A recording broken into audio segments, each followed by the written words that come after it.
Everyone, मैं हूं शिल्पा दास और आज आईपीओ सीरीज में हम बात करेंगे वेदांत फैशंस प्राइवेट लिमिटेड के आईपीओ के बारे में, जिसका सब्सक्रिप्शन 4 फरवरी को ओपन हो रहा है और 8 फेब को क्लोज होने वाला है।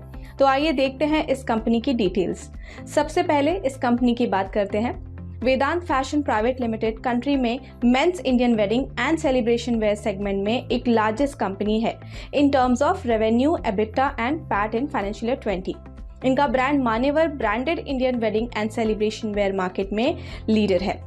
ये एक wide array of products for every celebratory occasion provide करते हैं और इनका मेन एम है to provide a seamless yet aristocratic purchase experience through their exclusive brand outlets. इन्होंने 2015 में एक women's wedding and celebration brand launch किया था जिसका नाम है मोहे। 2018 में इन्होंने महबाज एक्वायर किया, एक लेगेसी ब्रांड जो केटर करता है to the entire family with a rich heritage, और इन्होंने अपना प्रेजेंस आंध्र प्रदेश एंड तेलंगाना में भी एस्टैब्लिश किया है। वेदांत फैशंस के 3 मेंस ब्रांड हैं, those are Manyavar, Twamev and Manthan, और इनका एक वुमेन ब्रांड है दैट इज मोहे। अब बात कर लेते हैं कंपनी प्रेजेंस की। एज ऑफ 30th June 2021, द कंपनी हैड 525 EBOs across 207 cities and towns in the country. They also have 12 EBOs overseas in USA, Canada and the UAE.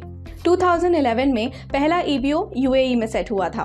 अब as of 30th June 2021 company के 6 स्टोर्स हैं in UAE, 5 stores in USA and 1 store in Canada with an average retail store space of 24,000 square feet. अब बात कर लेते हैं objective of the issue की। Issue का मेन एम है the offloading of the equity shares and to achieve the benefits of being listed on the stock exchanges. देख लेते हैं इनके आईपीओ सिनॉप्सिस। जैसा कि हमने आपको बताया कि ये इशू ओपन हो रहा है 4 फरवरी को और क्लोज हो रहा है 8 फरवरी को। इनके प्राइस बैंड की बात करें तो ये है ₹824 to ₹866। लिस्टिंग डेट है 16 फरवरी, फेस वैल्यू है ₹1 और लॉट साइज है 17 इक्विटी शेयर्स। अब बात कर लेते हैं इनके इशू साइज की। The IPO is entirely an offer for sale of up to 3,63,64,838 equity shares. अब देखते हैं इनके financials. The revenue decrease to ₹564.8 crore in financial year 21 from ₹915.5 crores and ₹800.7 crores in financial year 20 and financial year 19. The EBITDA also steadily decreased to ₹281.7 crores in financial year 21 from ₹398.8 crores and ₹337.9 crores in financial year 20 and financial year 19. The PAT stood at ₹132.9 crores, ₹236.6 crores and ₹176.4 crores in financial year 21, 20 and financial year 19. The total assets increased to ₹1,625.7 crores in financial year 21 from ₹1,591.6 crores and ₹1,318.5 crores in financial year 20 and financial year 19. आइए अब देख लेते हैं कि इस company की क्या क्या स्ट्रेंथ्स हैं। मान्यवर एक लीडिंग ब्रांड है in the Indian wedding and celebration market in financial year 20 और Vedant fashions was also held as the largest company in the men's Indian wedding and celebration market in financial year 20। इनका एक बहुत ही strong business model है जो physical retail stores and an omni channel network का amalgamation है।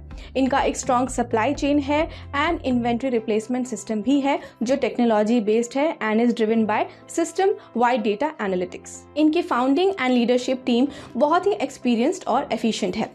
अब बात कर लेते हैं कि क्या क्या रिस्क है जो इस कंपनी में इन्वॉल्व है। वेदांत फैशंस का बिजनेस हाईली कॉन्सेंट्रेटेड है in the Indian wedding and celebration sector.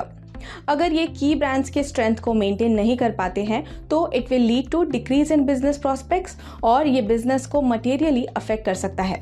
इसके अलावा अगर वेदांत फैशंस द्वारा लॉन्च किए गए new products public well receive नहीं करती है तो it will adversely affect the business and financials.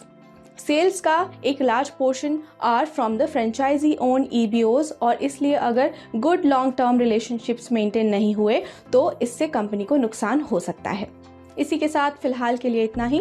मिलते हैं आईपीओ सीरीज के अगले वीडियो में और तब तक के लिए हमारे चैनल 5 पैसा के साथ जरूर बने रहें और इसे सब्सक्राइब करना बिल्कुल ना भूलें and also don't forget to hit the bell icon for more notifications. Stay tuned.